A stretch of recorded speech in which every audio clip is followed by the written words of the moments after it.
Hello watchers, B the watcher के एक और शानदार जानदार वीडियो में आप सभी का स्वागत है। आज के इस वीडियो में हम लेके आ चुके हैं ब्लीच के सीजन 2 का एपिसोड नंबर 10, जो कि होने वाला है बहुत ज्यादा कमाल का। जो इस एपिसोड में एक बहुत बड़ा टर्निंग पॉइंट आने वाला है। तो अगर आप इस एपिसोड को मिस नहीं करना चाहते हैं और नहीं मिस करना चाहते हैं ऐसे ही कमाल की एनिमे रिलेटेड वीडियोस, तो हमारे चैनल को सब्सक्राइब और वीडियो को लाइक करना बिल्कुल भी मत भूलिएगा। कमेंट भी ड्रॉप कर दीजिए कि आपको अगला वीडियो क्या चाहिए। तो आपको टाइम वेस्ट नहीं करते हैं और चलते हैं सीधे एपिसोड की तरफ। एपिसोड की शुरुआत में हमको दिखाया जाता है शीडो, जो कि फाइनली ग्राउंड में एंट्री मार चुका होता है। उसको देख के रिन और इसागी सोच रहे होते हैं कि उनको पूरा विश्वास था कि ये एंटी हेड फाइनली आ ही जाएगा ग्राउंड में। रिन को देखते ही शीडो उसकी तरफ बढ़ जाता है और उसकी आईलैशेस पे कमेंट करते हुए कहता है कि चल भाई, आज तो मारी हो जाएगी छोटे भाई, मतलब छोटे भाई तोशिसाई के। उसके बाद वो कहता है कि हम दोनों हैं ही पिच पे, तो फाइंड आउट कर ही लेते हैं कि ब्लू लॉक का नंबर 1 है कौन, जिस पर रिन ऑब्वियसली एग्री कर ही रहा होता है। हमको बताया जाता है कि शीडो वकात्सुकी को रिप्लेस करके आया होता है। इसके बाद हमको कमेंट्री बॉक्स में लेके जाया जाता है, जहाँ पे 1 सेकंड शीडो की बात हो रही होती है और वो लोग कह रहे होते हैं कि कैसे उनके पास कोई भी इंफॉर्मेशन नहीं है शीडो के बारे में। इसके बाद हमको इसागी का थॉट प्रोसेस दिखाया जाता है, जो कि सोच रहा होता है कि कैसे अब एक बहुत बड़ा चेंज होने वाला है और जो इस चेंज में अडॉप्ट कर पाएगा, जो कि इस चेंज को कंट्रोल कर पाएगा अपने फ्लो के साथ, वही इस गेम को कंटिन्यू कर पाएगा, वही इस गेम का हीरो बन के आगे निकलेगा। इसके बाद आता है इंट्रो और इंट्रो के बाद होता है टाइटल रिवील। टाइटल होता है इस एपिसोड का द सबस to take the stage. Basically इस एपिसोड में हमको सारे जितने भी लोग सब होके आएंगे उनका कमाल धमाल देखने को मिलने वाला है। जैसा मैंने कहा, सेकंड हाफ स्टार्ट होता है, मैच वापस स्टार्ट होता है। साई बॉल पास करता है शीडो को और शीडो बॉल लेके आगे बढ़ने लगता है। फिर हमको दिखाया जाता है नीको, जो कि सोच रहा होता है कि कैसे वो इन दोनों को आउट ऑफ साइड जाने देने की बिल्कुल भी चांस नहीं छोड़ने वाला होता है। वहीं दूसरी तरफ शीडो सबका फॉर्मेशन तोड़ते हुए अपनी तरफ से ही कंप्लीटली बजर हो रहा होता है। वो अपनी टीम की भी फॉर्मेशन खराब कर रहा होता है। उसके लिए मैच 11 on 11 नहीं बल्कि 1 on 21 होता है। एक बहुत छोटे से गैप में एक बहुत कमाल का पास करके साई बॉल बचाने में कामयाब हो जाता है शीडो के पास और तब तक शीडो के सामने चिगरी भी आ जाता है, जो कि इसकी बॉल को लेने वाला होता है। और तब तक वहां पे आ जाता है शेंडो। शेंडो बेसिकली शीडो की शैडो की तरह काम कर रहा होता है, जहाँ पे वो लोग स्मॉल 1-2s कर रहे होते हैं और क्योंकि दोनों लोग वहाँ पे प्रेजेंट होते हैं तो कोई किसी एक पे कंप्लीटली ध्यान नहीं दे पा रहा होता है। सामने एक बार ज़ानतात्सु भी आता है उनको रोकने के लिए, पर ऑब्वियसली उनको रोक नहीं पाता है। फिर तब तक बॉल पहुंच जाती है हमारे तोशिसाई के पास। फिर वो बहुत एक कमाल का क्रॉस वाला पास करता है, जो कि हवा में ही होता है और फिर शीडो अपने डेविल विंग का यूज करके उसको एक बहुत कमाल की किक मारने ही वाला होता है। तब तक वहां पे आ जाता है नीको, जो कि फाइनली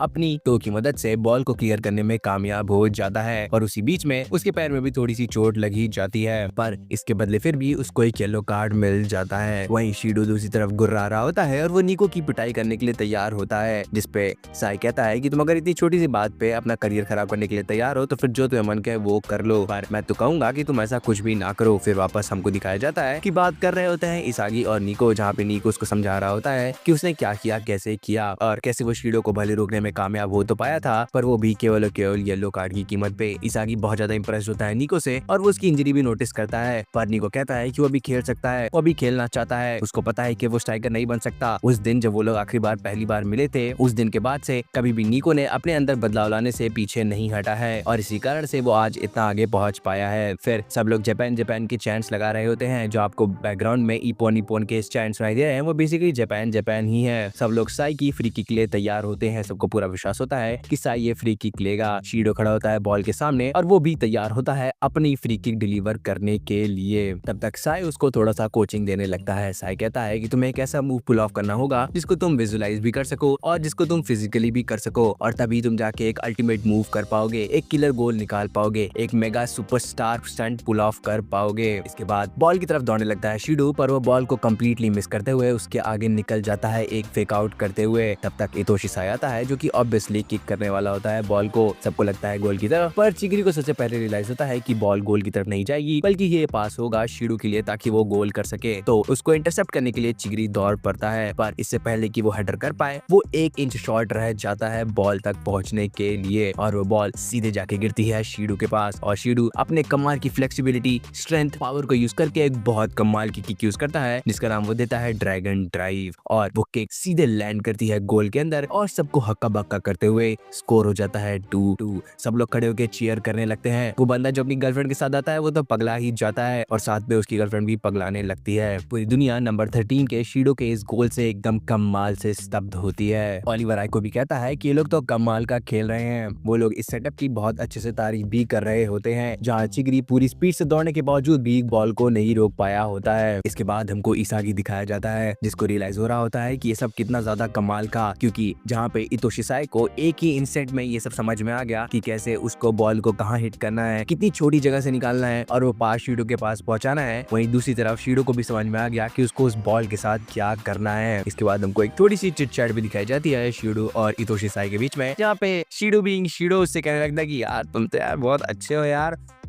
नंबर दे दो यार अपना।